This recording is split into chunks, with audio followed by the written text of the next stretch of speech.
Hello guys, तर स्वागत आहे तुमचं आपलं या यूट्यूब चॅनलवरती. मित्रांनो, चॅनलवर नवीन असाल तर चॅनलला सबस्क्राईब नक्की करा आणि अशाच नवनवीन अपडेट्स पाहत राहा. माही आणि शांतनू दोघेही हॉस्पिटलमध्ये पोहोचले होते. लवकरच सीमा मॅडमची शस्त्रक्रिया सुरू झाली. माही कॉरिडॉरमध्ये पुढे मागे फिरू लागली. शांतनू तिच्यासमोर येऊन उभा राहिला. त्याने माहीचा हात धरत म्हटलं, माही, शांत बस ना, सगळं ठीक होईल. डॉक्टर ऑपरेशन करत आहेत ना? माहीने आपलं डोकं शांतनूच्या खांद्यावर टेकवत म्हटलं, मी बसू शकत नाही, मला खूप घाबरल्यासारखं वाटते. शांतनूने तिचा हात धरून तिला बसवलं आणि म्हणाला, माहिका, काळजी करू नकोस. हे घे, पाणी पिऊन घे. त्याने पाण्याची बाटली तिच्या ओठांशी लावली. पाणी पित असताना माहीची नजर फक्त शांतनूकडेच खिळलेली होती. शांतनूसारखा माणूस तिचा सॉलमेट आहे यावरच तिला विश्वास बसत नव्हता. तिच्या चेहऱ्यावर हलकी स्मितरेषा उमटली. थोड्याच वेळात ऑपरेशन थिएटरचं दार उघडलं. माहीचं हृदय जोरात धडधडू लागलं. ती लगेच डॉक्टरांकडे धावत गेली. माही म्हणाली, डॉक्टर, मम्मी. डॉक्टर म्हणाले, ऑपरेशन अगदी व्यवस्थित पार पडलं आहे आणि लिव्हर ट्रान्सप्लांटही यशस्वी झालं आहे. आता आम्हाला त्यांना 48 तास ICUमध्ये निरीक्षणासाठी ठेवावं लागेल. फक्त सीमा मॅडमच्या शरीराने हा ट्रान्सप्लांट स्वीकारणं महत्त्वाचं आहे. हे ऐकून माही थोडी घाबरली. म्हणजे काय? डॉक्टरांनी शांतपणे समजावत सांगितलं, सीमा मॅडमच्या शरीराला नवीन लिव्हरशी जुळवून घ्यावं लागेल. कधीकधी शरीर बाहेरून आलेला अवयव स्वीकारत नाही. पण तुम्ही अजिबात काळजी करू नका. आम्ही क्षणोक्षणी त्यांच्यावर लक्ष ठेवणार आहोत.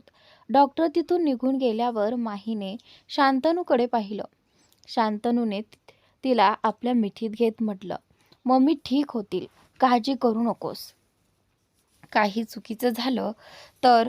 माहीने चिंतेने विचारलं. शांतनू म्हणाला, काहीही होणार नाही. इथे सगळे स्पेशालिस्ट डॉक्टर आहेत. तुला काळजी करण्याची गरज नाही. त्याने माहीचा हात धरून तिला पुन्हा बसवलं. तू सकाळपासून काही खाल्लं नाहीस. मी काहीतरी घेऊन येतो. माहीने ओठ वाकवत म्हटलं. शांतनू, मला अजिबात काही खायची इच्छा नाही आणि त्यानंतर खावंच लागेल. माझं ऐकलं नाहीस तर माहिती आहे ना, मी शिक्षा देतो. शांतनूने हलकंसं हसत म्हटलं. माहीने त्याच्याकडे रागाने कटाक्ष टाकला. शांतनू लगेच तिथून निघून गेला. माही त्याला कॉरिडॉरमधून घाईने जाताना पाहत होती. तिच्या चेहऱ्यावर पुन्हा स्मित उमटलं. ती खुर्चीला टेकून बसली आणि ऑपरेशन थिएटरकडे पाहू लागली. अचानक तिला एका माणसाची सावली दिसली. तो माणूस तिच्याकडे येत होता, पण तो तिच्यापर्यंत पोहोचण्याआधीच मध्ये डॉक्टर आणि नर्स आले आणि तो माणूस मागे हटला. इतक्यात माहीचा फोन वाजू लागला. स्क्रीनवर रुपलचं नाव झळकत होतं. माहीने फोन उचलताच रुपल घाईघाईने म्हणाली, आंटीचं ऑपरेशन कसं झालं? त्या ठीक आहेत ना? आणि त्यानंतर माही म्हणाली, ऑपरेशन नीट झालं. त्यानंतर माहीने तिला सगळी माहिती सांगितली. रुपल म्हणाली, समीरला आज कुठेतरी जायचं होतं. तो परत आला की मी लगेच हॉस्पिटलला येते. माहीने उत्तर दिलं. तू काळजी करू नकोस, माझ्यासोबत इथे शांतनू आहे. रुपल म्हणाली, मग ठीक आहे, नंतर बोलते. माहीने बाय म्हणत फोन पर्समध्ये ठेवला. पण ती सावली अजूनही तिथून तिच्याकडे लक्ष ठेवून होती. त्या माणसाने डोक्यावर हुडी घातली होती. इतक्यात ऑपरेशन थिएटरचं दार पुन्हा उघडलं आणि सीमा मॅडमना स्ट्रेचरवरून ICUकडे नेत होते. माही लगेच त्यांच्या जवळ गेली, पण नर्सने तिला मागे केलं. त्याच वेळी तो हुडी घातलेला माणूस माहीकडे चालत येऊ लागला. तेवढ्यात शांतनू परत आला. शांतनू म्हणाला, माही? आणि त्यावेळी माहीने त्याच्याकडे पाहिलं. हे लोक मम्मीला ICUमध्ये नेत आहेत, शांतनू. आणि त्यावेळी शांतनू म्हणाला, माही, मम्मी ठीक होतील. दोघेही ICU बाहेर आले. माही आत जाण्याचा प्रयत्न करू लागली. तेव्हा नर्सने तिला थांबवत म्हटलं, कृपया तुम्ही इथेच थांबा. तुम्ही आत जाऊ शकत नाही. त्यांना शुद्धीवर येईपर्यंत वाट पाहावी लागेल. माही म्हणाली, प्लीज फक्त एकदा भेटू द्या, मला त्यांना पाहायचं आहे. नर्स म्हणाली, मॅम कृपया समजून घेण्याचा प्रयत्न करा. माही रडत म्हणाली, मला फक्त त्यांना एकदा पाहायचं आहे. शांतनूने माहीचा हात पकडला आणि तिला तिथून अलगद ओढत म्हणाला, माही माही त्यांना त्यांचं काम करू देत, मम्मीला बरं होऊ दे प्लीज. हे ऐकून माही शांत झाली. शांतनूने तिला बसवलं आणि तिच्या हातात सँडविच देत म्हणाला, आता शांतपणे काहीतरी खा. माहीने नकार देण्याचा प्रयत्न केला, पण शांतनूचा चेहरा पाहून ती गप्प बसून खायला लागली. इतक्यात शांतनूचा फोन वाजला. त्याने स्क्रीनवर टायगरचं नाव पाहिलं. टायगर? शांतनू म्हणाला.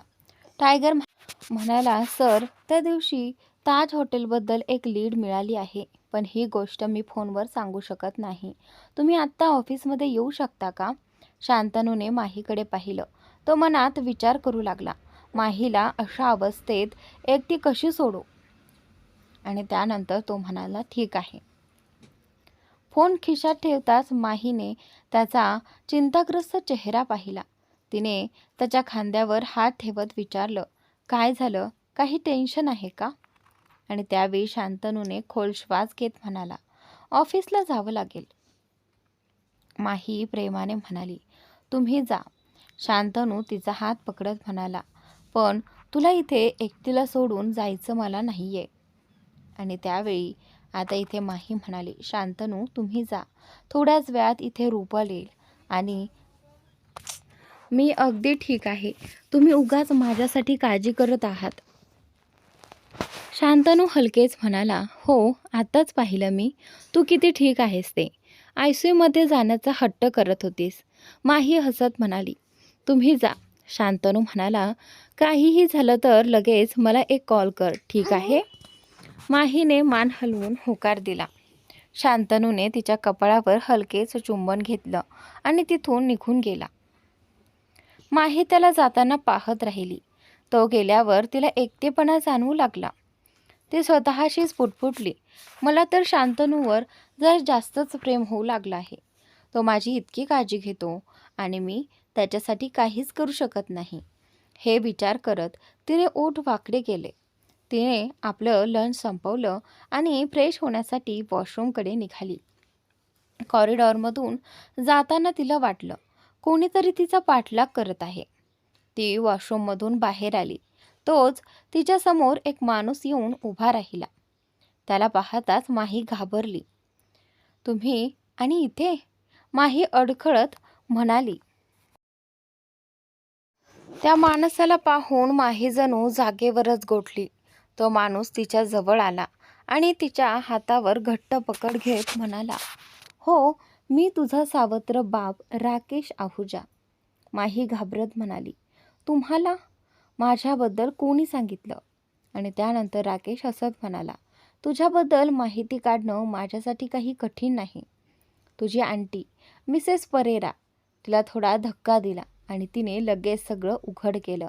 प्रेमाने तर ती म्हातारी समजतच नव्हती. आणि त्यानंतर माही घोटभर थुंकी गिळत म्हणाली, तुम्ही त्यांच्यासोबत काय केलं? त्यावेळी काही खास नाही, राकेश निर्विकारपणे म्हणाला, फक्त तिचं घर जाळून टाकलं. माही संतापून म्हणाली, तू खूप घाणेरडा आणि नीच माणूस आहेस. तू असं कसं करू शकतोस? असं म्हणत माहीने राकेशला जोरात ढकललं. तो थोडा डगमगला आणि त्यानंतर राकेश खवचट हसत म्हणाला, शांत, जास्त उड्या मारायची गरज नाही माही. ती मला घरात येऊच देत नव्हती. माही ताडकन म्हणाली, ते घर तुमचं नाही, माझ्या आईचं आहे. आणि त्यावेळी राकेशच्या चेहऱ्यावर स्मित उमटलं. तो म्हणाला, बाळा तुझी आई माझी बायको आहे माही. ती लवकरच तुम्हाला घटस्फोट देऊन तुमच्यापासून वेगळी होईल. राकेश हसत म्हणाला, हां हां हां, सीमा माझ्यावर खूप प्रेम करते. ती माझ्यापासून वेगळी होण्याचा विचारही करू शकत नाही. ते सगळं सोड, मला पैसे पाहिजेत. माही आश्चर्याने म्हणाली, इथे आईची सर्जरी आहे आणि तुम्हाला पैशाची पडली आहे? आणि त्यानंतर मग मी माझा खर्च कसा चालवू? तू माझी मुलगी आहेस. मी तुला वाढवलं आहे, त्यामुळे माझं म्हणणं तुला मानावंच लागेल. आणि त्यानंतर इथे माही जी आहे ती म्हणते की माझ्याकडे पैसे नाहीत. आईच्या सर्जरी आणि उपचारांमध्ये खूप खर्च होत आहे. राकेशने माहीकडे वर खाली पाहत चेष्टेच्या सुरात म्हटलं, इतकं महागडं हॉस्पिटल, लाखोंचा खर्च, तुझा हा ड्रेस, पर्स, आणि तू म्हणतेस की तुझ्याकडे पैसे नाहीत. माझ्याशी काही खेळ खेळायचा प्रयत्नही करू नकोस. मला माहिती आहे तुझ्याकडे पैसे आहेत. काढ, मला दे. मी तुम्हाला काहीही देणार नाही. हे पैसे माझ्या आईच्या उपचारांसाठी आहेत. राकेश माहीच्या जवळ आला आणि तिच्या डोळ्यात पाहत म्हणाला, आजकाल तू त्या श्रीमंत माणसासोबत फिरतेस ना, मी आताच पाहिलं. माही रागाने गुरगुरली, इथून निघून जा. राकेशने अजून एक पाऊल तिच्याकडे टाकलं. तू मला तुरुंगात पाठवलंस. एकदाही मला तिथे भेटायला आली नाहीस. त्याचं नुकसान कोण भरून काढणार? Get out. आणि त्यानंतर माझ्या बायकोची सर्जरी झाली आहे, त्यामुळे मी इथून जाणार नाही, राकेश हट्टाने म्हणाला. माही म्हणाली, ती तुम्हाला घटस्फोट देणार आहे. राकेश म्हणाला, ती मला घटस्फोट देणार नाही. माही दात घट्ट चावत म्हणाली, तुम्ही आम्हा दोघांना एकटे सोडा. सोडेन, पण आधी तुला वाढवण्यासाठी तुझ्यावर खर्च केलेल्या सगळ्या पैशाचं कॉम्पेन्सेशन मला पाहिजे. त्यानंतर मी तुमच्या दोघांच्या आयुष्यातून निघून जाईन. आणि तसंही इतका श्रीमंत माणूस तुझ्या कधी उपयोगी येणार आहे? माही रागाने म्हणाली, इथून निघून जा, नाहीतर मी ओरडेन. राकेशच्या भुवया उंचावल्या. तो म्हणाला, याची किंमत तुला मोजावी लागेल. इतकं बोलून राकेश तिथून निघून गेला. तो गेल्यानंतर माही रडू लागली. काही वेळाने तिने स्वतःला सावरलं, फ्रेश झाली आणि बाहेर आली. ती ICU बाहेर पोहोचली तर तिला रुपल उभी दिसली. माही म्हणाली, रुपल, तू कधी आलीस? रुपल तिला मिठी मारत म्हणाली, आत्ताच 2 मिनिटांपूर्वी. देवाचे आभार की आंटींचं ऑपरेशन व्यवस्थित झालं.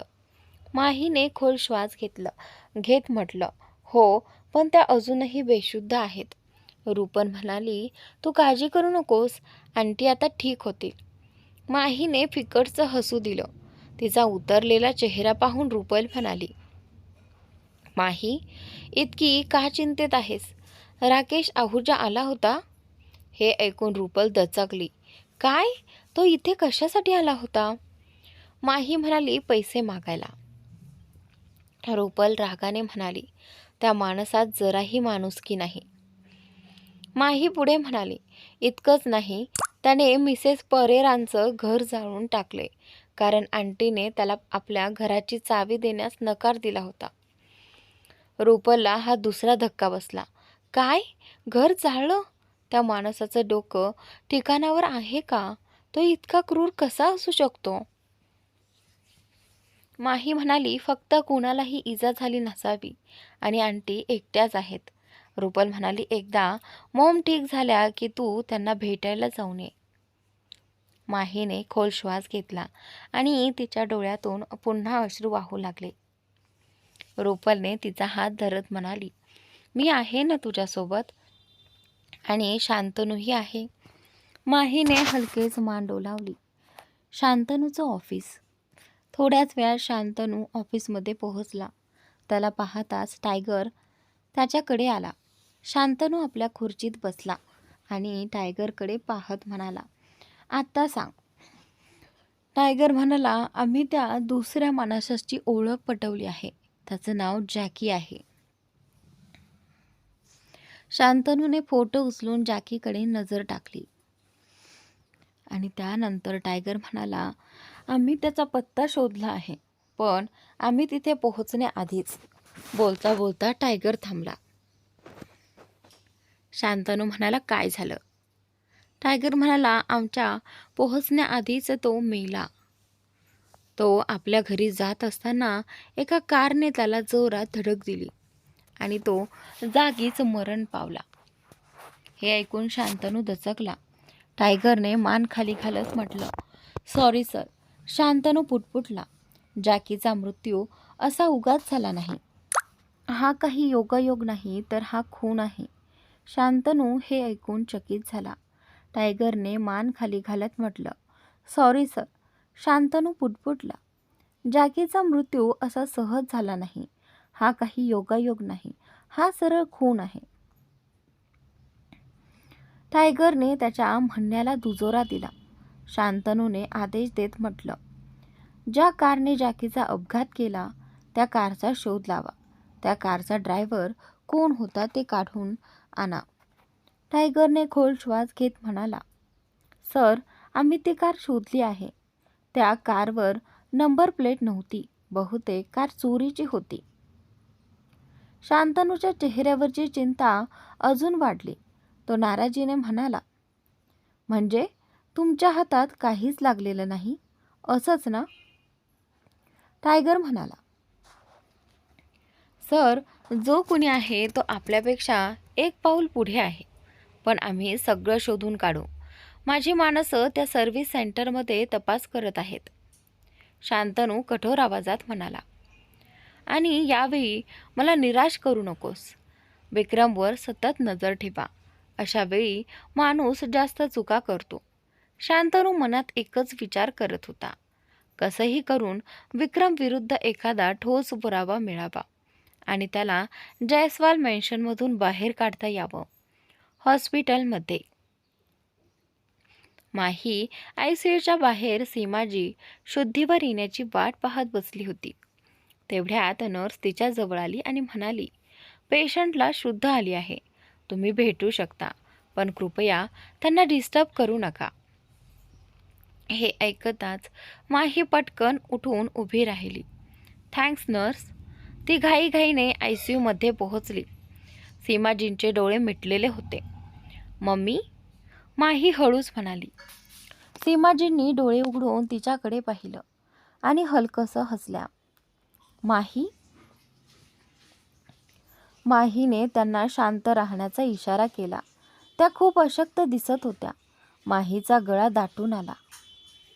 सीमाजी हळू आवाजात म्हणाल्या, मी ठीक आहे आणि हे सगळं शांतनूमुळे झालं आहे. त्याला माझं थँक्स सांग. माहीने त्यांच्या ओठांवर हलकेच बोट ठेवत म्हटलं. मम्मी, हे सगळं नंतर. आधी तुम्ही पूर्ण बऱ्या व्हा. तुमचं थँक्स मी त्याच्यापर्यंत पोहोचवेन. आता तुम्ही फक्त आराम करा आणि लवकर घरी या. इतके महिने तुम्ही हॉस्पिटलमध्ये आहात. सीमाजींनी मान हलवली. नर्स म्हणाली, मॅम प्लीज तुम्ही बाहेर जा. आता त्यांना आराम करू द्या. माहीने सीमाजींच्या कपाळावर हलकसं चुंबन घेतलं आणि बाहेर आली.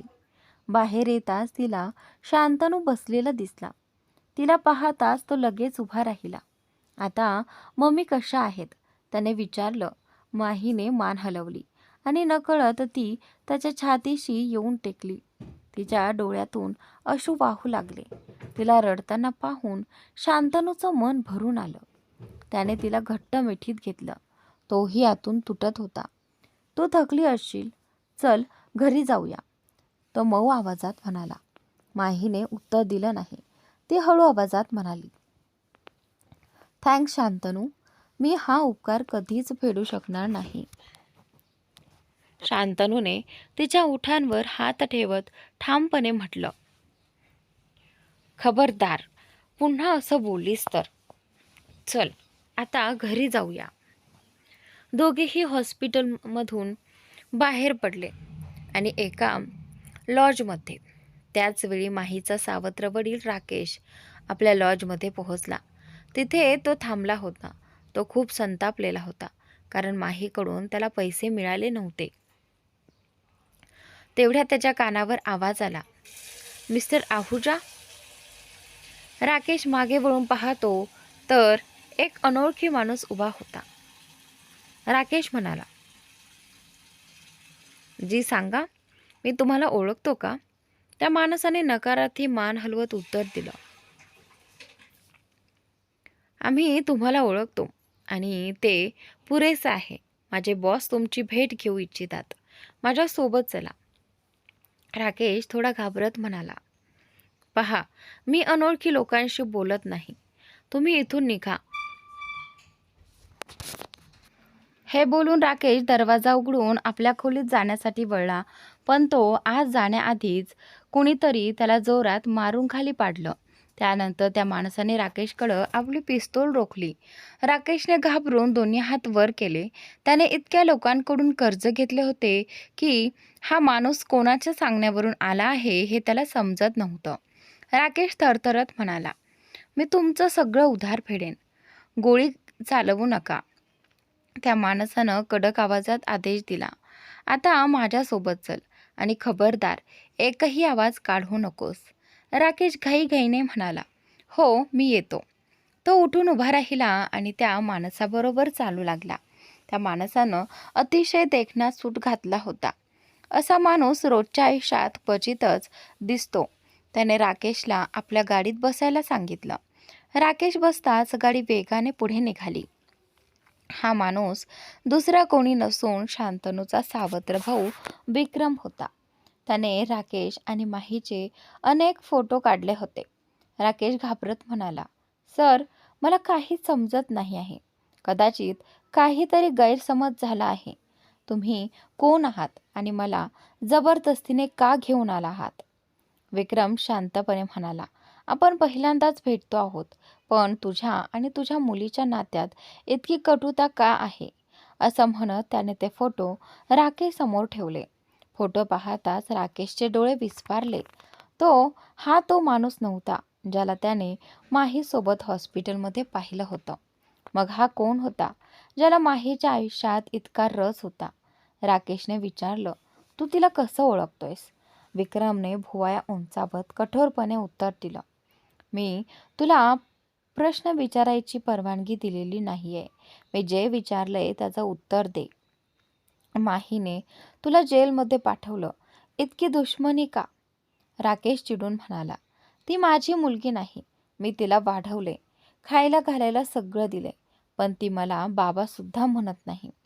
हे ऐकून विक्रमच्या भुवया वर गेल्या.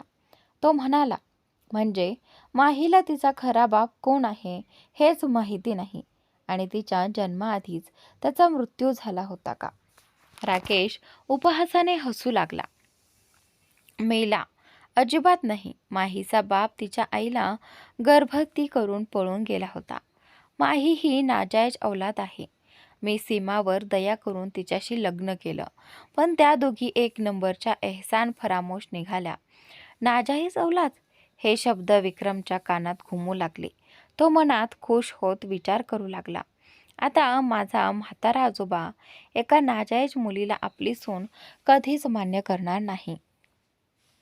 विक्रमच्या चेहऱ्यावर एक विचित्र समाधान झळकलं. त्याने खोल श्वास घेत राकेशला म्हटलं, तुझ्यासोबत खरंच खूप वाईट झालं आहे. आता मी तुला मदत करू इच्छितो. तुझं सगळं कर्ज मी फेडून टाकीन. राकेशच्या चेहऱ्यावर आनंद चमकला. काय? तुम्ही खरंच मला पैसे देणार? विक्रमने खिशात हात घातला आणि नोटांची एक जाड गड्डी राकेशच्या हातात ठेवली. पण त्याच्या बदल्यात तुला माझी काही कामं करावी लागतील. नोटांची गड्डी पाहून राकेशच्या डोळ्यात लोभाची चमक आली. तो झटकन ती पकडत म्हणाला, तुम्ही जे काम सांगाल ते सगळं करीन. विक्रम हसत म्हणाला, हे तर फक्त नजराणा आहे. अशा अजून गड्ड्या मिळतील. मी तुला फोन करीन, काम समजेल. समजलास? राकेश खुशीत म्हणाला, हो नक्की. विक्रमने ड्रायव्हरला आदेश दिला, ड्रायव्हर गाडी थांबव. गाडी थांबताच राकेश बाहेर उतरू लागला. तेवढ्यात विक्रम पुन्हा म्हणाला, या भेटीबद्दल कुणालाही सांगायची गरज नाही, नाहीतर जीव जाईल. हे ऐकून राकेश पुन्हा घाबरला. मी कुणालाही काही सांगणार नाही. तो गाडीतून उतरून निघून गेला. विक्रमच्या चेहऱ्यावर हलकी स्मित रेषा उमटली. तो पुटपुटला, नाजायज औलाद? हा हा हा, आता खेळ अजून मजेदार होणार. शांतनूचे अपार्टमेंट. माहीने घाईघाईने आपली आंटी मिसेस परेरा यांना फोन लावला आणि त्यांच्या फोन उचलण्याची वाट पाहू लागली. हॅलो, मिसेस परेरा म्हणाल्या. त्यांचा आवाज ऐकताच माही घाबरून विचारते, आंटी तुम्ही ठीक आहात ना? माही म्हणाली, जी आंटी, जे काही झाले त्याबद्दल मला माफ करा. माझ्यामुळेच तुमच्यावर ही अडचण आली. तुम्ही राकेशला माझ्याबद्दल आधीच सांगितलं असतं तर कदाचित हे सगळं घडलंच नसतं. मिसेस परेरा म्हणाल्या, माही, तू स्वतःलाच दोष का देत आहेस? राकेशचं डोकंच फिरलं आहे. तुला दुखावण्यासाठी तो काहीही करू शकतो. माहीने आत्मविश्वासानं म्हटलं, आंटी, आता काहीही होणार नाही. मी त्याला कोणालाही इजा करू देणार नाही. पण तुमचं घर तर जळालं ना? तुम्ही आता कुठे आहात? मिसेस परेरा त्यावेळी हॉस्पिटलमध्ये होत्या, पण माहीला काळजी वाटू नये म्हणून त्या तिला ते सांगू इच्छित नव्हत्या. त्या म्हणाल्या, माही, मी सध्या शेजाऱ्यांकडे आहे. त्यांनी माझी खूप मदत केली. तू फक्त तुझ्या आईची काळजी घे. त्या आता कशा आहेत? आणि त्यावेळी इतक्यात मिसेस परेरा वारंवार खोकू लागल्या. माही थोडी घाबरली. आई ठीक आहेत, पण तुम्ही प्लीज प्लीज स्वतःची काळजी घ्या. आता वयही होत चाललं आहे ग. तू माझी चिंता करू नकोस. बरं, मी फोन ठेवते. माहीने एक दीर्घ श्वास घेत फोन ठेवला. पण तिला आता सीमाजींचीही काळजी वाटू लागली. कुठे राकेश त्यांना जाऊन त्रास देऊ नये. मला आईला हॉस्पिटलमध्ये एकटी सोडायचं नाही. तिने लगेच रुपलला फोन केला. रुपल म्हणाली, हॅलो माही. माही म्हणाली, रुपल, उद्या तू हॉस्पिटलमध्ये येऊ शकशील का? मला तुझ्याशी खूप महत्त्वाची गोष्ट बोलायची आहे. रुपल म्हणाली, हो, मी उद्या तुला भेटायला येते. माहीने फोन ठेवला, खोल श्वास घेतला आणि डोळे मिटले. इतक्यात शांतनू आत आला आणि त्याने माहीला आपल्या मिठीत घेतलं. माहीच्या चेहऱ्यावर हलकी स्मितरेषा उमटली. शांतनू म्हणाला, तू कोणाशी बोलत होतीस? माही म्हणाली, रुपलशी. तुमचं काम झालं का? शांतनू थोडा उदास होत म्हणाला, मला तुझ्यासोबत हॉस्पिटलमध्ये थांबायला हवं होतं. माही शांतपणे म्हणाली, तुम्ही उदास का होता? तुम्ही खूप बिझी होता. तुमचं काम बिघडावं असं मला वाटत नाही. माही आता शांतनूच्या कामाचं महत्त्व समजून घेत होती. त्याच्यासाठी अडचण निर्माण करण्याऐवजी ती त्याचा आधार बनू इच्छित होती. शांतनू तिच्या कानाजवळ हलक्या आवाजात म्हणाला, चल, तुझा सगळा थकवा दूर करतो. माही म्हणाली, त्याची गरज नाही. पण शांतनूने तिच्या डोळ्यात पाहिलं. तो काय म्हणू इच्छितोय हे माहीला नीट समजलं. तीही त्याच्याकडे खोल नजरेने पाहू लागली. शांतनू म्हणाला, आता तू मला असं पाहिलंस तर माझा कंट्रोल सुटेल. माही लाजली. शांतनूने तिला अलगद उचललं आणि बेडवर नेलं. तिला मिठीत घेत तिच्या ओठांवर हलकं चुंबन घेत तो म्हणाला, आता झोप. माही झोपेपर्यंत शांतनू तिच्या केसांत हळुवारपणे बोट फिरवत राहिला. दुसऱ्या दिवशी राजनाथ फॅशन अँड डिझायनिंग. माही ऑफिसमध्ये पोहोचताच नमिता तिच्याकडे आली. तुला रोनित सरांनी लगेच बोलावलं आहे. रोनितचं नाव ऐकताच माही थोडी तणावात आली. का? काय झालं? नमिता खांदे उडवत म्हणाली, मला काय माहिती, आता तर तू बॉसची खूपच खास झाली आहेस. माही रोनितच्या केबिनकडे निघाली. तिचं हृदय जोरात धडधडत होतं. रोनित आता काय बोलणार? तिने दरवाजा ठोठावला. रोनित म्हणाला, कम इन. माही आत गेली तेव्हा रोनित खुर्चीत रेलून बसला होता. त्याच्या हातात एक फोटो होता. माहीला पाहताच तो हसला. माही म्हणाली, गुड मॉर्निंग सर. रोनित हसत म्हणाला, गुड मॉर्निंग माही. तुला खरंच वाटतं का की तुझा नवरा तुझ्यावर खूप प्रेम करतो? आणि त्यावेळी माही त्याच्याकडे आश्चर्याने पाहू लागली. मग ती तीक्ष्ण नजरेने म्हणाली, यस ऑफकोर्स. आणि त्यानंतर रोनित हसत म्हणाला, पण कदाचित तुला माहीत नाही तो तुला धोका देत आहे. काय? धोका? आणि त्यानंतर रोनितने फोटो टेबलावर ठेवला. हे बघ. माहीच्या मनात क्षणभर शंका आली. खरं शांतनू तिला धोका देतोय का? तिने थरथरत्या हातांनी फोटो उचलला. फोटोमध्ये समीर आणि रुपल एकमेकांच्या मिठीत होते. माहीला लगेच समजलं. रोनितला गैरसमज झाला होता. माही म्हणाली, तुम्हाला खरंच वाटतं का की हा माझा नवरा आहे? रोनितचा चेहरा पडला. तो मनातच घाबरला. कुठे माझ्याकडून मोठी चूक तर झाली नाही ना? माही शांतपणे म्हणाली, सर, हा माझा नवरा नाही. ही माझी मैत्रीण आणि रुपलचा बॉयफ्रेंड समीर रॉय आहे. रोनित चिडून म्हणाला, पण त्या दिवशी तू याच्या बाईकवर बसून गेलीस. मी स्वतः तुला समीरसोबत जाताना पाहिलं होतं. माही म्हणाली, जी सर, तो माझ्यासाठी भावासारखा आहे, माझ्या कुटुंबासारखाच. तर नंतर ते दोघंच माझे जवळचे आहेत. रोनीचा चेहरा उतरला. तो मनातच कुरतडू लागला. माझ्याकडून इतकी मोठी चूक कशी झाली? मग त्याने स्वतःला सावरत कडक आवाजात विचारलं, मग तुझा नवरा कोण आहे? रोनितने माहीकडे कडक आवाजात विचारलं, मग तुझा नवरा कोण आहे? माहीने रोनितकडे थोड्या रागाने पाहत उत्तर दिलं, रोनित सर, तुम्ही माझ्या वैयक्तिक आयुष्यात हस्तक्षेप करत आहात. आपलं नातं व्यावसायिक आहे, ते तसंच राहू द्या.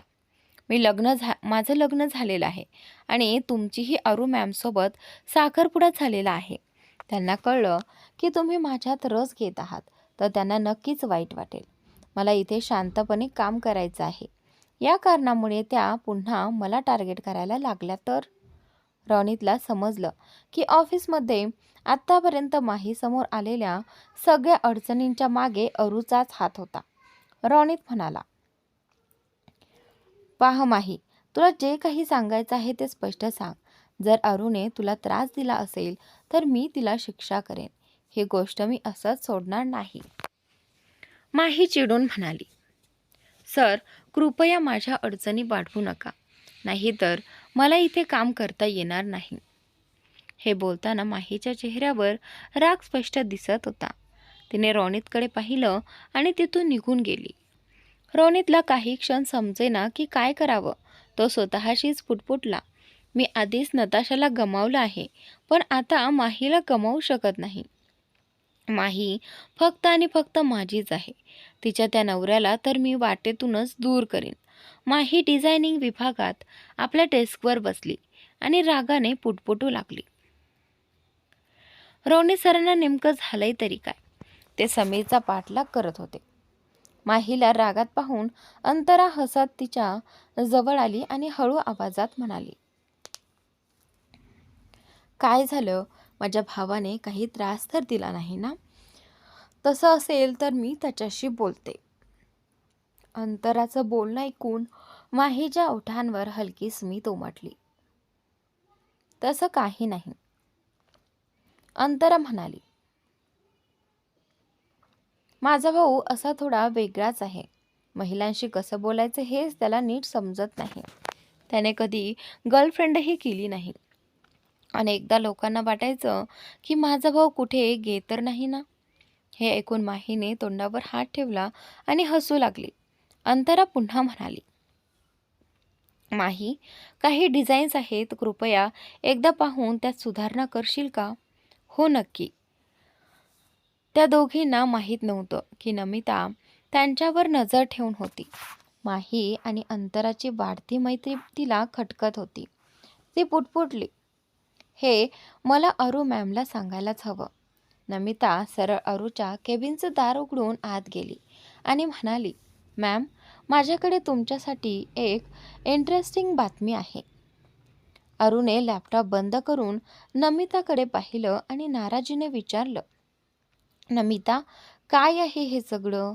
नमिता म्हणाली, मी तुम्हाला माही आणि अंतराबद्दल काही सांगायला आले आहे. अंतरा माहीची बॉस आहे, पण त्या दोघी अशा बोलत होत्या जणू खूप जिवलग मैत्रिणी आहेत. आरू आश्चर्याने म्हणाली, काय मैत्रिणी? नमिता उत्तरली, हो मॅम, त्यांना पाहून तर असं वाटतंय की त्या आधीपासून एकमेकींना ओळखतात. म्हणूनच कदाचित अंतराने माहीची शिफारस केली असेल. नमिताचं बोलणं ऐकून अरू गहन विचारात पडली. तिने टेबलवर बोटं ठोठावत म्हणाली, त्या दोघींवर लक्ष ठेवा. त्या एकमेकींना नेमकं किती ओळखतात ते शोधा. नमिता म्हणाली, जी मॅम. आणि रोनित सरांनी आज माहीला आपल्या ऑफिसमध्ये बोलावलं होतं. अरुने विचारलं. मग काय झालं? नमिता म्हणाली. मला माहिती नाही मॅम, पण माही केबिनमधून बाहेर येताना थोडी नाराज दिसत होती. नंतर मात्र ती अंतरासोबत हसत बोलत होती. ठीक आहे, जा. अरू मनात विचार करू लागली. पता नाही ही माही कोणता खेळ खेळत आहे. ती पुन्हा कामात गुंतली. तेवढ्या तिचा फोन वाजला. स्क्रीनवर नंबर पाहताच तिच्या चेहऱ्यावर स्मित उमटलं. तिने कॉल उचलत विचारलं. हॅलो पापा, तुम्ही परत आलात का? अरूचे वडील कमल गुप्ता एक मोठे उद्योगपती होते. त्यांनी कडक आवाजात विचारलं. आणि रोनित, तो ठीक आहे ना? अरू म्हणाली. हो पापा, तो अगदी ठीक आहे. कमलने कडक आवाजात विचारलं. तो तुझी नीट काळजी घेतो ना? त्याच्याकडून जर काही चूक झाली तर रोनितला उद्ध्वस्त करायला मला वेळ लागणार नाही. अरू? अरू हसत म्हणाली. पापा, तुम्ही अजिबात काळजी करू नका. सगळं ठीक आहे आणि तुम्ही त्याला काही करू नका. तुम्हाला माहिती आहे ना मी त्याच्यावर किती प्रेम करते? कमल म्हणाला. ठीक आहे, मी एका खास गोष्टीसाठी तुला फोन केला आहे. आपल्या एका मंत्र्याच्या घरी वार्षिक चॅरिटी फंक्शन आणि ग्रँड गाला होणार आहे. तिथे शहरातील सगळे मोठे लोक उपस्थित असतील. त्यामुळे आपला व्यवसाय पुढे नेण्यासाठी ही खूप चांगली संधी आहे. मी इन्व्हिटेशन कार्ड घेतलं आहे. तुला तिथे जायचं आहे. अरू आनंदाने म्हणाली. थँक्स पापा, आम्ही तिथे नक्की जाऊ. बेटा, तू फक्त तिथे नक्की जा. मी नक्की जाईन, अरू म्हणाली. कमल म्हणाला. मी तुझ्याशी नंतर बोलतो. अरूने फोन कट केला आणि खुर्चीवर डोळे मिटून बसली.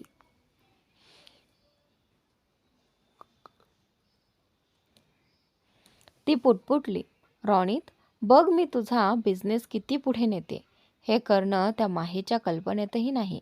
आता तुला माहीच्या फॅन्टसीतून बाहेर येऊन वास्तवात यावं लागेल. अरू सरळ रॉनितच्या केबिनमध्ये पोहोचली. तिला पाहताच रॉनित चिडून म्हणाला. तू नॉक करून आत येऊ शकत नाहीस का? अरू त्याच्या जवळ गेली आणि त्याच्या केसात बोट फिरवत म्हणाली. तू थकला असशील ना? चल, मी तुला मसाज करते. ती प्रेमाने त्याच्या केसातून हात फिरवत त्याचं डोकं हलकेच दाबू लागली आणि हात खांद्यापर्यंत नेले. रॉनितने तिला थांबवलं नाही. उलट तो डोळे मिटून आरामात बसला. त्याच्या चेहऱ्यावर हलकीशी स्मितरेषा उमटली. अरूला चांगलंच ठाऊक होतं की आपल्या अदांनी रॉनितला कसं खुश करायचं. अरू हळू आवाजात म्हणाली. पापांचा फोन आला होता. मंत्र्यांच्या घरी होणाऱ्या ग्रँड गालाचं इन्व्हिटेशन ते आपल्याला पाठवणार आहेत. पप्पा म्हणतात आपण तिथे जावं. ग्रँड गालाचं नाव ऐकताच रॉनितने डोळे उघडले आणि आनंदाने तिच्याकडे पाहत म्हणाला. काय? खरंच? रॉनितला नेहमीच मंत्र्यांचा हा वार्षिक गाला अटेंड करायचा होता, पण त्याला कधीच आमंत्रण मिळालं नव्हतं. आज त्याच्यासमोर मोठी संधी उभी होती. अरू म्हणाली. हो, आणि पापा म्हणतात आपण तिथे मोठ्या लोकांना भेटून आपला बिझनेस वाढवावा. असं म्हणत अरू रॉनितकडे झुकली आणि त्याच्या ओठांवर हलकं चुंबन देऊ लागली. रॉनितने तिला परत चुंबन दिलं नाही, पण तिला थांबवलंही नाही. मात्र अरू थोडी पुढे सरकली. तिने रॉनितच्या शर्टची 2 बटणं उघडली आणि त्याच्या छातीवर हात फिरवू लागली. रॉनित चिडून म्हणाला. अरू, स्टॉप इट. आपण आता ऑफिसमध्ये आहोत. पण अरूने त्याचं ऐकलं नाही. ती त्याच्या मानेवर चुंबन देऊ लागली. तेव्हा रॉनितने तिला हलकेच मागे ढकलत म्हटलं. अरू, काय करतेस तू? तुला एकदाच सांगितलं तरी समजत नाही का? अरू थोडी मागे झाली आणि त्याच्या डोळ्यात पाहत विचारलं. तुझ्या मनात अजूनही माही आहे ना? रॉनित म्हणाला. असं काही नाही अरू. आज रात्री तुझ्या घरी डिनर करूया. पुढचं तिथे बोलू. अरुच्या चेहऱ्यावर स्मित उमटलं. मी तुझ्या आवडीचं सगळं जेवण बनवते. फक्त उशीर करू नकोस प्लीज. ओके, रोनित म्हणाला. अरू गेल्यावर रोनितने खोल श्वास घेतला आणि पुटपुटला. एकदा सगळं ठीक झालं की मी अरू सोबतच हे नातं तोडून टाकेन. शांतनू आपल्या कामात मग्न होता. तेवढ्या त्याच्या फोनची रिंग वाजली. स्क्रीनवर दादाजी, रमणजी यांचं नाव झळकत होतं. शांतनूने कॉल उचलत विचारलं, हॅलो दादाजी, कसे आहात? रमणजी म्हणाले, शांतनू, मला आजच तुझी भेट घ्यायची आहे. शांतनू म्हणाला, पण दादाजी. रमणजींनी त्यांचं बोलणं मध्येच तोडत कडक आवाजात म्हटलं, मला कोणताही बहाणा ऐकायचा नाही. आजच भेट. It's urgent. शांतनूने खोल श्वास घेत उत्तर दिलं, जी दादाजी. त्याने कॉल कट केला आणि पुटपुटला, दादाजी अचानक मला का भेटायला बोलवत आहेत? कुठे विक्रमने काही खेळ तर नाही खेळला? काही क्षण विचार करून त्याने माहीचा नंबर डायल केला. माहीने हसत फोन उचलला. हॅलो. शांतनू म्हणाला, काय करत होतीस? माहीने उत्तर दिलं, फक्त घरी जाण्याची तयारी करत आहे. शांतनू थोडा संकोचत म्हणाला, दादाजीचा फोन आला होता. त्यांनी मला तातडीने घरी बोलावलं आहे. हे ऐकून माही आश्चर्यचकित झाली. तिने विचारलं, तातडीने? पण का? सगळं ठीक आहे ना? शांतनू म्हणाला, माहीत नाही. तिथे गेल्यावरच कळेल. माही म्हणाली, तुम्ही जा. मी डिनरच्या आधी परत येईन. माझी वाट पहा. माही हसत म्हणाली, मी तुमची वाट पाहीन शांतनू. फोन ठेवताच शांतनूने कारची किल्ली घेतली आणि ऑफिसमधून निघून गेला. दरम्यान सुट्टी झाल्यावर माही बिल्डिंगच्या बाहेर पोहोचताच रोनित कार घेऊन तिच्यासमोर येऊन थांबला. माहीचा नवरा नेमका कोण आहे हे जाणून घ्यायचं होतं. रोनित म्हणाला, चल माही, मी तुला घरी सोडतो. माही हलकसं हसत म्हणाली, सर, मी स्वतः जाईन, डोंट वरी. रोनित आग्रहाने म्हणाला, चल माही, कारमध्ये बस प्लीज. माही थोडी चिडली, सर, कृपया माझा पाठलाग करू नका. अरू मॅडमना हे अजिबात आवडणार नाही. त्यांना कळलं तर माझं कंपनीत राहणं कठीण करतील. रोनित म्हणाला, तू विनाकारण काळजी करतेस. मी तुला तिच्यापासून प्रोटेक्ट करेन. माही चिडून म्हणाली, मला तुमच्या संरक्षणाची काहीही गरज नाही. आता कृपया माझ्या मागे येऊ नका. इतक्यात माहीची कॅब आली आणि रोनित काही बोलण्याआधीच ती तिथून निघून गेली. रोनित पुटपुटला, माही, तुला माझंच व्हावं लागेल. असं मनाशी ठरवून रोनित माहीच्या कॅबचा पाठलाग करू लागला. जयस्वाल मेन्शन. शांतनू मेन्शनच्या हॉलमध्ये पोहोचताच दादाजी त्याला पाहून म्हणाले, तू असं करशील असं मी कधीच विचारही केला नव्हता शांतनू. रमणजींचे शब्द ऐकून शांतनू थोडा गोंधळला. त्याने त्यांच्या पायाला स्पर्श करून विचारलं, आता काय झालं दादाजी? नंतर नीमाकडे पाहत तो म्हणाला, आणि यावेळी तुम्ही काय कान भरले आहेत? नीमा तर आधीपासूनच संधीच्या शोधात होती. ती लगेच बोलली, कमाल आहे, तुला चूक केल्यानंतरही कधी कळत नाही की तू चुकीचं केलं आहेस. माझ्यावर तर तू नेहमीच काही ना काही आरोप करत असतोस शांतनू. हे बोलून नीमा रडण्याचं नाटक करू लागली. विक्रमने तिला शांत करत विचारलं, मम्मी, तुम्ही का रडत आहात? दोघेही असं वागत होते जणू शांतनूच खलनायक होता. रमणजी म्हणाले, नीमावर आरोप करणं बंद कर आणि ती तुझी आई आहे, तिचा आदर कर. शांतनू तीव्र आवाजात म्हणाला, ही माझी आई नाही, माझी आई वीणा जयस्वाल होती. यांच्यामुळे माझ्या आईला हे घर सोडावं लागलं. मला तिच्यापासून दूर इथे राहावं लागलं. यांचा आदर करण्याचा प्रश्नच येत नाही. नीमा रागाने म्हणाली, तुझी आई तुला सोडून गेली, पण त्यात माझी काही चूक नव्हती. शांतनू म्हणाला, हे सगळं तुम्हीच केलं होतं. तुम्ही एका लग्न झालेल्या माणसाला फसवत होतात. तुमच्यामुळे माझे आई वडील वेगळे झाले. रमणजी जोरात ओरडले. बस कर शांतनू. ते खोकू लागले. शांतनूने घाईने त्यांना बसवलं आणि पाण्याचा ग्लास दिला. श्वास स्थिर झाल्यावर दादाजी म्हणाले, शांतनू, माहीशी लग्न करण्यापूर्वी तुला तिची पार्श्वभूमी तपासायला हवी होती. तू इतकी मोठी चूक कशी केलीस? शांतनूने रागाने विक्रमकडे पाहिलं. ओ, म्हणजे तू माहीबद्दल चौकशी करत होतास?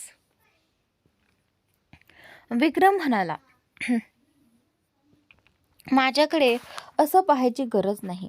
तू कोणत्याही मुलीला जयस्वाल घराण्याची सून म्हणून आणशील तर तिच्याबद्दल आम्हाला माहिती करून घ्यावीच लागेल. आम्ही तुझाच विचार करत होतो. शांतनू म्हणाला, तुमचा खोटा दिखावा बंद करा. विक्रम मोठ्याने म्हणाला, जर मी चौकशी केली नसती तर आम्हाला कधीच कळलं नसतं की माही ही अनौरास अपत्य आहे. हे ऐकून शांतनूच्या चेहऱ्याचा रंग उडाला. त्याने विक्रमचा कॉलर पकडत म्हटलं, विक्रम, विचार करून बोल. विक्रमच्या डोळ्यात विजयी चमक आली. म्हणजे माहीने तुला तिच्याबद्दल काहीच सांगितलं नाही? शांतनू कठोरपणे म्हणाला, मला नीट माहीत आहे. माहीच्या वडिलांचा मृत्यू तिच्या जन्मापूर्वीच झाला होता. ती काही अनौरस अपत्य नाही. तिच्या आईने नंतर राकेश आहुजाशी लग्न केलं. विक्रम हलकेसे हसत म्हणाला, तुला फक्त अर्ध सत्य माहीत आहे. तिचे बाबा जिवंत आहेत आणि त्यांनी माहीच्या आईला गर्भवती करून सोडून दिलं होतं. आणि हे सगळं मला राकेश आहुजानेच सांगितलं आहे. शांतनू म्हणाला, तो तर एक नंबरचा दारुडा माणूस आहे. त्याचा एका शब्दावरही आपण विश्वास ठेवू शकत नाही. दादाजी, राकेश नक्कीच माहीच्या विरोधात काहीतरी कट रचत आहे. कृपया माझ्या बोलण्यावर विश्वास ठेवा. रमणजी म्हणाले, देवाचे आभार मान की अजूनपर्यंत तुमच्या या लग्नाबद्दल कुणालाच माहिती नाही. अशा पार्श्वभूमीची मुलगी आपण जयस्वाल घराण्याची सून बनवू शकत नाही. तिला घटस्फोट देऊन वेगळं हो. रमणजींच्या तोंडून असे शब्द ऐकून शांतनू थक्क झाला. शांतनू ठामपणे म्हणाला, मी कोणत्याही किमतीत माहीपासून वेगळा होणार नाही. त्याचे शब्द ऐकून दादाजी संतापले. त्यांनी कठोर आवाजात निर्णय सुनावला, मी एकदा सांगितलं आहे, एक अवैध मुलगी आपल्या घराची सून होऊ शकत नाही. तुला तिला घटस्फोट द्यावाच लागेल. दादाजींच्या तोंडून असे शब्द ऐकून शांतनूच्या चेहऱ्यावर संताप स्पष्ट दिसू लागला. तो रमणजींकडे रोखून पाहत म्हणाला, आपल्याला फक्त तिचं अवैध असणं दिसत आहे, पण ती किती निरागस मुलगी आहे हे दिसत नाही. जर तिच्या वडिलांनी तिला सोडलं तर त्यात माहीची काय चूक आहे? दादाजी, मी माहीला कोणत्याही परिस्थितीत सोडणार नाही. कदाचित आपण विसरलात, माहीने माझा जीव वाचवला होता. रमणजी म्हणाले, तिने तुझा जीव वाचवला म्हणजे तू तिच्याशी लग्नच करावंस असं नाही. त्यासाठी आपण तिला इतके पैसे देऊ की ती आयुष्यभर आरामात राहील, पण ती आपल्या कुटुंबाचा भाग होऊ शकत नाही. शांतनू ठामपणे म्हणाला, पण मला फक्त माहीच हवी आहे. रमणजी संतापून ओरडले, असं कधीच होणार नाही. तू कादंबरी इंडस्ट्रीचा CEO आहेस आणि तुला वाटतं लोक आपला तमाशा पाहतील? तुझी बायको अवैध आहे असं म्हणत आपली इज्जत धुळीस मिळेल. शांतनूही रागाने म्हणाला, मला कोणाचीही पर्वा नाही. मी माहीवर प्रेम करतो आणि आपणही मला तिच्यापासून वेगळं करू शकत नाही. मॅन्शनमध्ये शांतनूच्या मोठ्या आवाजानंतर क्षणात शांतता पसरली. मला जे सांगायचं होतं ते मी सांगितलं आहे असं म्हणत शांतनू तिथून निघू लागला. रमणजींनी आदेश दिला, तिथेच थांब शांतनू. हे सगळं पाहून नीमा आणि विक्रमला स्पष्ट जाणवत होतं की आता बाजी त्यांच्या बाजूने फिरत आहे. रमणजी कठोरपणे म्हणाले, जर तू या मेन्शनच्या बाहेर पाऊल टाकलंस तर मी तुला माझ्या कंपनीतून बाहेर काढून टाकेन. शांतनू हलकसं हसत म्हणाला, CEO पदावरून काढून टाका, मला काही फरक पडत नाही, पण तुम्ही मला कंपनीतून कोणत्याही परिस्थितीत बाहेर काढू शकत नाही, कारण कंपनीचे शेअर्स माझ्याकडे आहेत. मग तो विक्रम आणि नीमाकडे पाहत इशाऱ्याच्या सुरात म्हणाला, आणि खबरदार, जर कोणीही माहिकाला इजा करण्याचा प्रयत्न केला तर मी किती काय क्रूर होऊ शकतो याची तक्रार करू नका. सगळं स्पष्ट आहे ना? हे बोलून शांतनू संतापाने तिथून बाहेर निघून गेला. नीमा आणि विक्रम एकमेकांकडे पाहू लागले. रमणजी पुटपुटले, मला शांतता कधी मिळणार देव जाणे. विक्रम लगेच संधी साधत त्यांच्या जवळ आला आणि म्हणाला, दादाजी, मी आहे ना तुमच्यासोबत. नीमाही म्हणाली, बाबा, तुम्ही चिंता करू नका. शांतनूचा स्वभाव तुम्हाला माहीतच आहे. आपल्याला हुशारीने पावलं उचलावी लागतील. रमणजी म्हणाले, बहुतेक मी थोडं जास्तच बोललो. नीमा म्हणाली, सगळं आमच्यावर सोडा. विक्रम कपटीपणे म्हणाला, शांतनू जबरदस्तीने त्या मुलीला सोडणार नाही. आपण माहीशी थेट बोलू, तिला पैसे देऊ, म्हणजे ती स्वतःहून शांतनूला सोडून जाईल. दादाजी तिथून निघून गेले. विक्रम म्हणाला, आता पुढे काय ठरवलं आहे मम्मी? नीमा हलकसं हसत म्हणाली, फक्त बघत जा. दुसऱ्या बाजूला माही हॉस्पिटलमध्ये होती. तिने डॉक्टरांना विचारलं, डॉक्टर, आता मम्मी कशा आहेत? डॉक्टर म्हणाले, त्यांना कोणतीही अडचण आलेली नाही. त्यांच्या शरीराने बाहेरून प्रत्यारोपित केलेलं लिव्हर स्वीकारलं आहे. त्या लवकरच पूर्णपणे बऱ्या होतील. हे ऐकून माहीच्या जीवात जीव आला. तिने डॉक्टरांचे आभार मानले. तेवढ्यात तिच्या फोनची रिंग वाजू लागली. माहीने फोन उचलताच दुसऱ्या बाजूने रुपल म्हणाली, तू कुठे आहेस? माही म्हणाली, हॉस्पिटलमध्ये. रुपल म्हणाली, आम्ही हॉस्पिटल जवळच्या कॅफेमध्ये आहोत.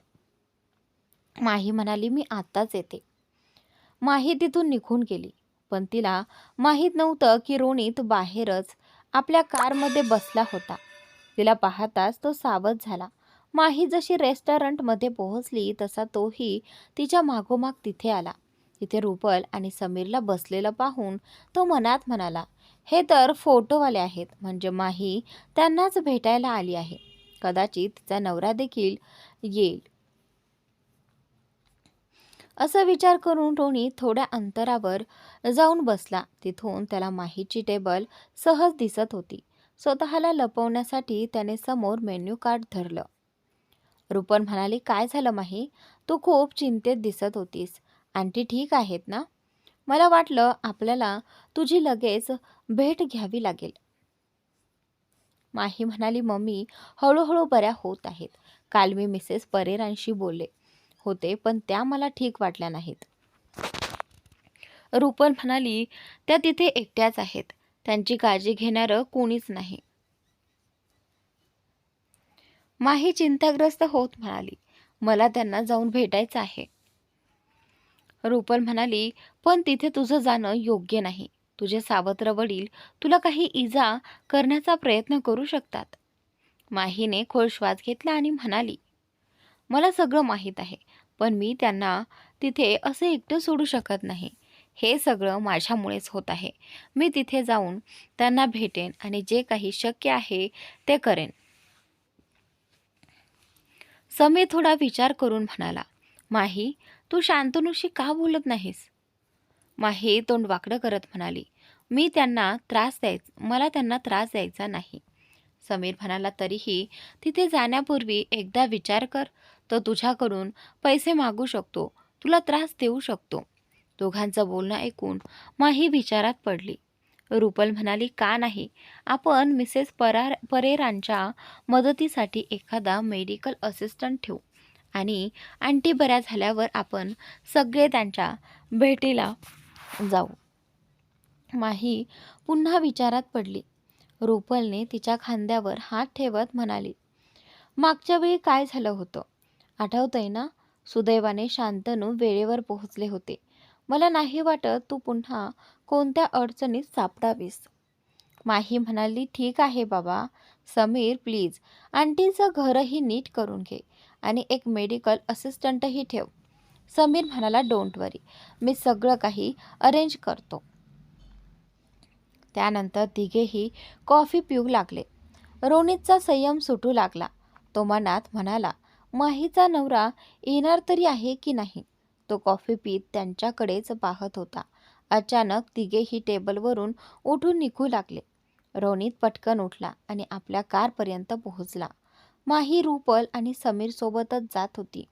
रोनित पुटपुटला, ही तर आपल्या मित्रांसोबतच निघाली आहे.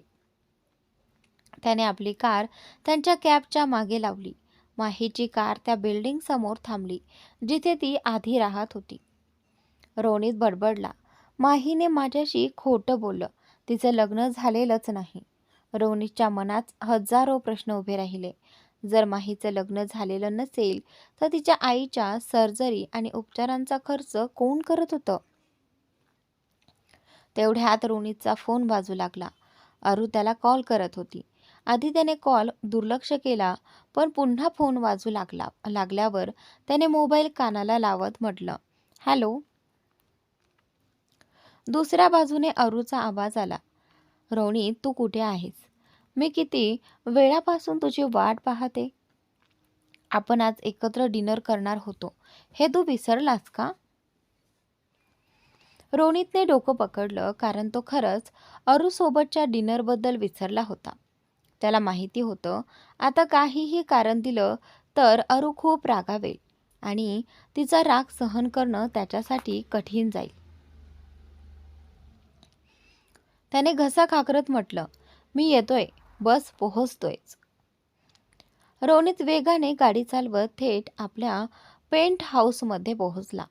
आधी ते अरूच्या घरी भेटणार होते, पण नंतर त्यांनी रोनितच्या पेंट हाऊसमध्ये भेटायचं ठरवलं होतं. रोनितला पाहताच अरू त्याला मिठी मारत म्हणाली, किती वाट पाहायला लावलीस. तुम्ही हे ना? रोनित म्हणाला, मी आधी फ्रेश होऊन येतो. हे बोलून तो आपल्या बेडरूममध्ये निघाला. अरूने विचारलं, तसं पाहिलं तर तू कुठे होतास? मला वाटलं होतं की तू इथे घरी आला असशील, पण तू कुठेच दिसत नव्हतास. रोनितने अरूच्या प्रश्नाकडे दुर्लक्ष केलं. त्याने आपला कोट काढून बेडवर फेकला आणि शर्टची बटणं उघडू लागला. अरूच्या डोळ्यात आश्चर्य दाटलं. तिच्यासमोर रोनितची पाठ होती आणि ती नकळत त्याच्याकडे आकर्षित होत होती. त्याला पाहून ती आपला प्रश्नसुद्धा विसरली. रोनितची बॉडी अतिशय आकर्षक होती. घट्ट बायसेप्स, मजबूत स्नायू, रुंद छाती आणि शानदार शरीरयष्टी. रोनितने मागे वळून पाहिलं. अरू अजूनही त्याच्याकडेच पाहत होती. त्याने भुवया उंचावत विचारलं, आज फक्त अशीच इथे उभी राहणार आहेस का? अरू अडखळत म्हणाली, नाही सॉरी, मी जेवण वाटते. अरू पटकन बाहेर निघून गेली. तिचं हृदय अजूनही जोरात धडधडत होतं. तिचे गाल लाल झाले होते. जेवण बनवताना तिला ती शेवटची रात्र आठवली, काही महिन्यांपूर्वींची. अरू रोनितच्या घरी पोहोचली आणि तिने बेल वाजवली, पण रोनितने दरवाजा उघडला नाही. अरू थोडी घाबरली. तिने डुप्लिकेट चावीने दरवाजा उघडला आणि आत गेली. तिने पाहिलं, रोनित बारमध्ये बसून दारू पित होता. अरू पटकन त्याच्या जवळ गेली. त्याच्या हातातून ग्लास काढून खाली ठेवत ती म्हणाली, रोनित काय करत आहेस? तू खूप दारू प्यायलास. चल आत ये. रोनित पुटपुटला, नताशा. अरूने खोल श्वास घेतला आणि म्हणाली, रोनित मी नताशा नाही, अरू आहे. चल माझ्यासोबत. अरूने त्याचा हात आपल्या खांद्यावर घेतला आणि त्याला आत घेऊन जाऊ लागली. बेडरूममध्ये पोहोचताच रोनित धाडकन बेडवर कोसळला आणि अरूही त्याच्यासोबत पडली. दोघे एकमेकांच्या डोळ्यात पाहू लागले. रोनित म्हणाला, आज नताशाची डेथ ॲनिव्हर्सरी आहे. अरुने त्याच्या ओठांवर हात ठेवला आणि अलगद म्हणाली, मला माहिती आहे, म्हणूनच मी आज इथे आले आहे. मला माहिती होतं की तू एकटा असशील. रोनी तिच्या केसातून हात फिरवू लागला. नशेत तो तिच्याकडे खूप प्रेमाने पाहत होता. त्याचे हात हळूहळू अरुच्या अंगावर फिरू लागले. अरुला हा क्षण गमवायचा नव्हता. तिने आपले ओठ रोनीच्या ओठांवर टेकवले. नशेत रोनितने तिला घट्ट जवळ घेतलं. अरुला हे प्रेम कित्येक दिवसांपासून हवं होतं. काही वेळात दोघे एकमेकांच्या अधिक जवळ आले. आत्ताचा काळ. त्या रात्रीची आठवण येताच अरू लाजून हसली. ती पुटपुटली, त्या दिवशी रोनित शुद्धीत असता तर कदाचित मला स्पर्शही केला नसता. तीही रोनितसोबत शॉवर घ्यायचा विचार करू लागली. मीही त्याच्यासोबत जाऊ का? तोंड वाकडं करत. त्याचा मूड खराब करायचा नाही तरी जाऊन बघते. रोनित शॉवरखाली उभा होता. अरुने धडधडत्या हृदयानं आपले कपडे काढले आणि त्याच्या जवळ गेली. रोनितने आश्चर्याने तिच्याकडे पाहिलं. तू? अरू उत्तर न देता त्याच्या अजून जवळ गेली. रोनितच्या डोळ्यात तिच्यासाठी प्रेम नव्हतं, पण स्वतःच्या स्वार्थासाठी तो तिला दूरही करत नव्हता. रोनितने तिला काचांच्या भिंतीला टेकवलं आणि तिला किस करू लागला. त्यांच्या भोवती पसरली होती. वाफ त्यांच्या भोवती पसरली होती. किस करताना रोनित पुटपुटला, नताशा. अरुचं मन क्षणभर खिन्न झालं. तो नेहमीच जवळ येताना नताशाचं नाव घ्यायचा. तरी ती मनात म्हणाली, काहीही असो, नताशा आता नाही. रोनित फक्त माझाच आहे. काही वेळात ते पुन्हा एकमेकांच्या जवळ आले. दरम्यान शांतनू परत आला होता. तो मनात विचार करत होता, मी माहिकाला हे सत्य सांगू शकत नाही. तिच्या वडिलांनी मम्मीबरोबर जे केलं ते तिला कळलं तर तिचं हृदय तुटेल. मला हे तिला कुठल्याही परिस्थितीत लपवावंच लागेल. त्याने खोल श्वास घेतला. कोटच्या खिशातून फोन काढला आणि माहीला कॉल केला. हॅलो. माही म्हणाली, शांतनू कुठे आहात? माही म्हणाली, मी आता रुपलच्या घरी आहे. शांतनू म्हणाला, मी येतोय, तिथेच थांब. ठीक आहे. शांतनूने ड्रायव्हरला आदेश दिला. रुपलच्या अपार्टमेंटकडे चला. काही वेळात तो तिथे पोहोचला. त्याने कॉल करून माहीला बाहेर बोलावलं. माही कारमध्ये बसताच शांतनूच्या चेहऱ्यावर हसू आलं. माही त्याच्या जवळ सरकली. मी हॉस्पिटलला जाऊन आले. आता मम्मी बऱ्या होत आहेत. शांतनू आनंदाने म्हणाला, वा, ही तर खूप चांगली बातमी आहे. माही, आय मिस यू. शांतनू म्हणाला, मिस यू टू. माही म्हणाली, दादाजी कसे आहेत? आपण विकेंडला त्यांच्या जवळ नव्हतो म्हणून ते रागावले नाहीत ना? मी त्यांना सॉरीही म्हणू शकले नाही. हा प्रश्न ऐकून शांतनू माहीकडे एकटक पाहू लागला. तर मित्रांनो, आजचा भाग इथे संपतोय. पुढील भाग नक्की पहा.